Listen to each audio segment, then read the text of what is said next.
हकीम साहब मुझे ये बताएं कि डस्ट एलर्जी क्यों होती है। जब मौसम चेंज होता है, सीज़न चेंज होता है, तो बहुत सारे लोग घर से नहीं निकलते कि यार मुझे सांस का, दमे का प्रॉब्लम है।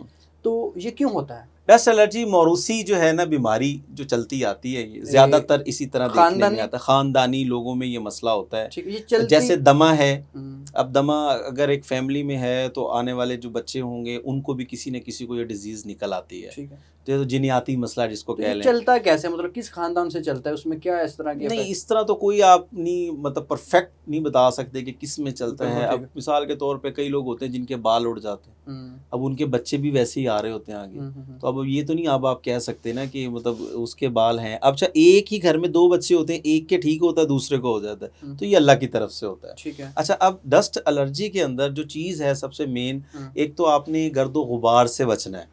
किस टाइप जिनको का? किसी भी किस्म का गर्दो गुबार है, इवन कि आप ये देखें कि जिनको ये डस्ट एलर्जी का मसला होता है ना, वो घर में अगर डस्टिंग भी हो रही है, कोई कपड़े से कोई चीज़ झाड़ रहा है, तो उसको फ़ौरन छींकें आना शुरू हो जाती हैं। हम मैंने बताया कि जैसे हसासियत, सेंसिटिविटी जो होती है ना, वो ज़्यादा हो जाती है, तो वो फौरी तौर पे अपना असर करती है। जैसे हम तेज़ रोशनी की तरफ देखें तो हमें छींक आ जाती है, तो एक टाइम लगता है हमें अभी तक हमने छींक चेक नहीं लेने किया, में, अब चेक करेंगे।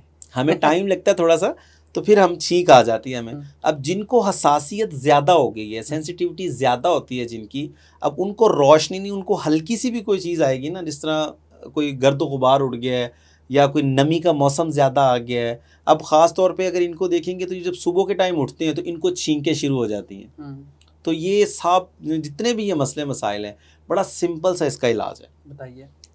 3-4 चीज़ें हैं जो आप लोगों ने लेनी है। घरेलू बना सकते हैं हम? घरेलू ही बनाना है। और इसको समझ लें कि आप, मैं एक चाय का आपको नुस्खा दे रहा हूँ, तो ये आपने रेगुलर इस्तेमाल करना है, तो इंशाअल्लाह अज़ीज़ आपका ये मसला तकरीबन पहले दूसरे दिन में ही बहुत फ़र्क फील होगा। सांस वालों को एलर्जी का बता रहे हैं या दमे वाले का बता रहे हैं? नहीं, ये मैं बता रहा हूँ जिनको छींकें आती हैं बहुत ज़्यादा, डस्ट प्रॉब्लम, डस्ट एलर्जी जिनको होती है। अच्छा, आपने क्या करना है कि आपने सबसे पहले जो है ना, एक काली मिर्च आपने ले लेनी है, जो हम घर में इस्तेमाल करते हैं। अच्छा, काली मिर्च आप लेंगे 5 ग्राम, सिर्फ 5 ग्राम। मैं छोटा सा नुस्खा करके बता देता हूँ ना। लौंग जो है ये आप लेंगे सिर्फ 3 ग्राम। ठीक है। अच्छा जी, ये है मेथी दाना, यहाँ मिल जाता है पंसारियों से। अच्छा, एक होता है मेथरे, एक होता है मेथी दाना। मेथी दाना होता है बारीक वाला, मेथे तो वो अचार में डालते हैं। अचार में डालते हैं। मेथी दाना आपने लेना है 10 ग्राम। अच्छा, दारचीनी आप लोगों ने ले लेनी है 10 ग्राम। ये 4 चीज़ें हो गई। 10 ग्राम दारचीनी, 10 ग्राम मेथी दाना, 3 ग्राम लौंग, 5 ग्राम काली मिर्च। आपने इनका करना है पाउडर। ठीक है। इनका सफ़ूफ बना लें, कट्ठा सफ़ूफ बना लें। आपकी जो है ना ये दवा तैयार हो गई है। अब क्या करना है? अब करना ये है कि 1 कप पानी लें, उसमें 1 इंच का टुकड़ा अदरक का डाल लें, हरा, जो ताज़ा अदरक होती है जो घर में इस्तेमाल होती है, उसको आपने पकाना है। 1.5 कप पानी रख लें। जब वो 1 कप रह जाए तो उसके अंदर इसकी 2 चुटकियाँ डालनी है आपने। अच्छा, इस पाउडर की 2 से 3 चुटकियाँ डाल के गरम गरम के अंदर ही, गरम में, ठीक है, उसको मिक्स कर लें। अगर आप मीठे के तौर पे उसमें शहद ऐड कर लेंगे तो सोने पे सुहागा हो जाएगा, फिर तो बहुत फ़ायदेमंद हो जाएगा। अगर शहद नहीं है तो शक्कर, शुगर कुछ भी ऐड कर सकते हैं, या वैसे भी पीना चाहते हैं तो आप पी सकते हैं। दिन में 2 कप पी लें। इवन की जो आपकी सांस की नालियाँ ना, ये इनको भी खोल दे। इकट्ठा पीना है या एक सुबह एक शाम? 1 कप सुबह, 1 कप शाम। ठीक है। ये इसको, और ये क्वांटिटी असल में ना, कुछ लोग अब ये देखेंगे ना कि कहेंगे जी लौंग बहुत गर्म होता है, दालचीनी बहुत गर्म होती है। अब हमने क्वांटिटी कितनी रखी?